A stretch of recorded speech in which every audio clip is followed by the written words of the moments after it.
Hello YouTube, the Sponge speaking, and welcome to the third episode of Flipping Tables. This episode of Flipping Tables will be about the Civil War. It's looking to be a great discussion. Today we'll view what would have happened if Stonewall Jackson never died, General Lee never fought for the Confederacy, Jefferson Davis never led the Confederacy, Albert Sidney Johnston never dies, Lincoln fails to win a second election, the Union wins the Bull Run battles, foreign countries involve themselves, or Pickett's Charge never happening.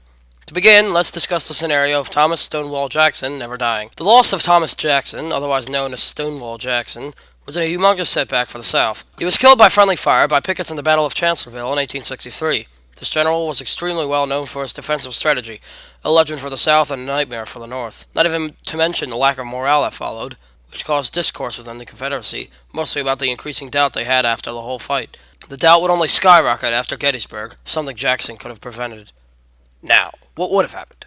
Had Jackson lived, many would say the Civil War would have been a much harder struggle for the North. His defensive genius was clearly seen in his glorious battles, such as the battles of Bull Run, where his nicknames originated. He also led a great offensive, the best known being the Valley Campaign, which was a counteroffensive led by Jackson, cutting off Union reinforcements from arriving in Richmond, sparing the town from destruction. Many historians also argue he would have been able to hold Gettysburg from Union forces and seize key territories. Even General Lee himself acknowledged his importance on the battlefront. Assuming he held Gettysburg, both the South and North would have viewed Lee to be a juggernaut, nearly unbreakable. Doubts would ensue for the North, and the South would have gained diplomatic support from Europe, in a similar manner that the American Revolutionists did with Saratoga just over 80 years ago. The North would soon lose morale with news of European support for the South, and peace negotiations would soon ensue. The North was already heavily considering negotiation, as they did not want to collapse, and the South knew they'd be able to get the better end of the deal. Thus, the United States of America would be split in two, losing a massive amount of political, economic, and military strength.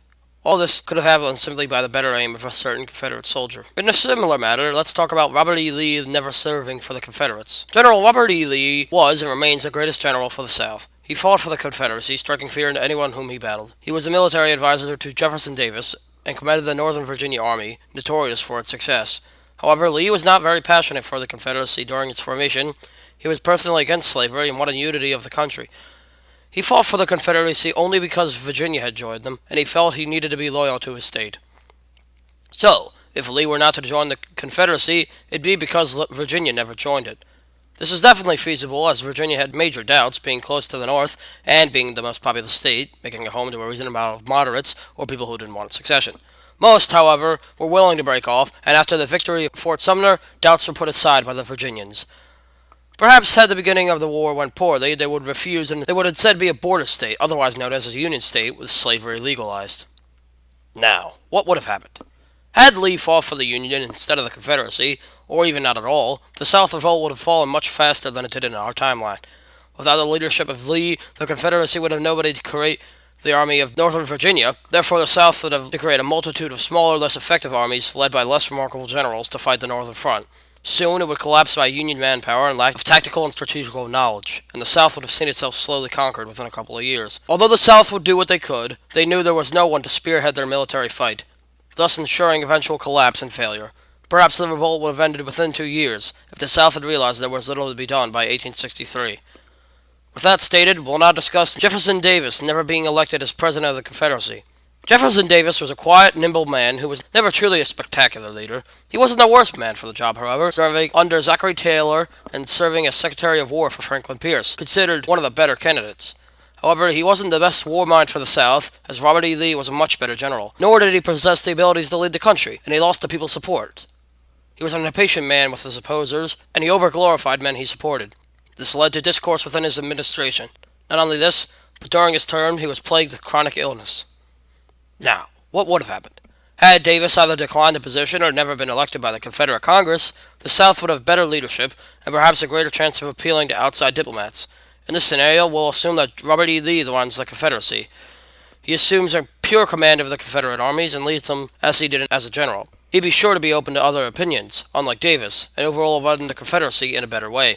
He'd also push for much more outside support, including gaining French support. The French would then use their navy to assist the South, giving them maritime dominance.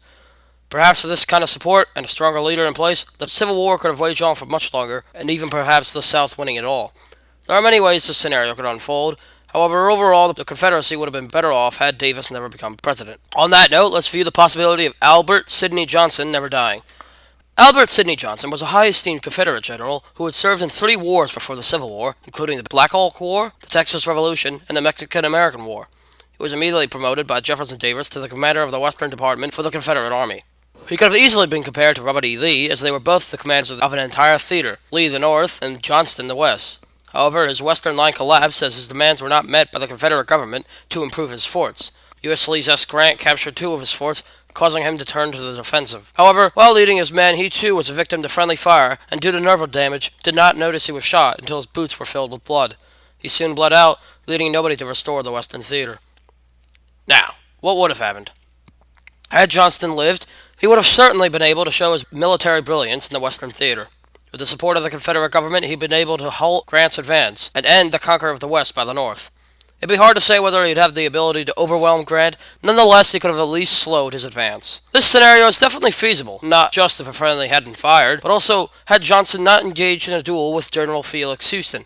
In this battle, he suffered the nerval damage that came back to haunt him in the Battle of Shiloh, where he was shot by the friendly. Due to his nerval damage, he was unable to notice the bullet in his wound, and as previously stated, bled to death within the hour. Moving on, let's discuss Lincoln losing the 1864 election. Abraham Lincoln was perhaps the greatest man to lead the Union during the time of war. Born in a poor man's world, he was uneducated, unknown, and therefore unbreakable. He started from nothing, yet soon made his way to the public light for his leadership genius and his political integrity. The Republican Party soon chose him as their candidate, and he ended up winning the 1860 election. However, this caused South Carolina to secede, and the Civil War ensued. Because he caused the Civil War, it was doubtful that he be elected twice. The North was not making tremendous gains during 1862 to 1863, and the Democratic opponent promised to accede to the war in an agreement that benefited the North. Lincoln himself had doubts to re-election. However, with major victories including Gettysburg, Vicksburg, and many others, faith was restored in Lincoln and the North, and it seemed that they'd win the war with Lincoln as president. Now, what would have happened? Had Lincoln not been re-elected, it'd likely be because of a lack of action on the war front. Either no major victories or even a few more losses, doubt would strike the North. They'd want the war to end and would likely vote for the Democratic candidate, George B. McClellan, who promised an end to the war in a way that benefited the North. So, with Lincoln defeated in the election of 1864 and McClellan elected, it'd be likely that McClellan would try to end the war. There are 2 ways this could go. I'll discuss both. He'll either try to merge the South with the North and recreate the Union. However, he'll allow the South to continue its slavery practices and set up a border where they want slavery to be cut off. Things would return to the way as they were in the 1800s, with compromises, small skirmishes, and an overall feeling of distrust. The second scenario would leave the 2 countries apart and permanently split. Through some negotiation, the South would keep slavery, the North would keep the border states, and life would continue in peace for America. However, America never grows to the superpower we see, as the positives for each area, such as the profitable continent of the South and the industrialism of the North, aren't shared with each other, and because of this, never prospered into a world superpower level. Now, we'll move on to the battles of Bull Run. The battles of Bull Run had showed the true strength of the Confederacy. Before these battles, Lincoln had thought the rebellion could be crushed by an invasion of Richmond. However, the first battle of Bull Run proved that tactic to be impossible, as the Confederates were too powerful. This caused Lincoln to enlist 500,000 new men, as well as allowing any slaves to fight. The second battle of Bull Run was another loss for the Union, piercing morale and confidence that they had lost over 10,000 men, with Confederate losses just over 1,000. Other than that, however, the second battle did not have any major effect on the remainder of the war. Now, what would have happened? Had the first battle of Bull Run been lost, the Union would vastly underestimate the Confederacy, thinking of it as some joke rebellion. They'd march into Richmond with poorly trained and equipped men as they did during Bull Run, and suffer a massive loss. The South would be quick to counterattack and move north, plowing through any men the North would have stationed. The North would be in total shock, not believing what is unfolding. By the time the North organizes enough troops to retaliate, the South would make major gains in the North. The South would rejoice, as they've caught the North off guard and recovered from the loss of Bull Run. The North would have been completely blindsided by the South's power, therefore allowing them to capture more land. Therefore, it'd be much more difficult for the North to defeat the South, extending the war for much longer. Nonetheless, the North would almost definitely defeat the South eventually. It'd just take more time. Next, we'll discuss the possibility of other countries engaging in the Civil War. The Civil War was entirely between the Union and the Confederacy, with no other countries declaring alliance to a side. However, both the French and the English wanted the split of the Union. In fact, the French were already planning to defeat the Mexicans and then attack the Union. Yet the British did not see enough power in the Confederacy to ally. Perhaps a few more battles had been won by the Confederacy, the English would assist. The Union, specifically Lincoln, was especially friendly to Russia and Prussia, and perhaps with some persuasion, Lincoln could have had Russian assistance if he needed it.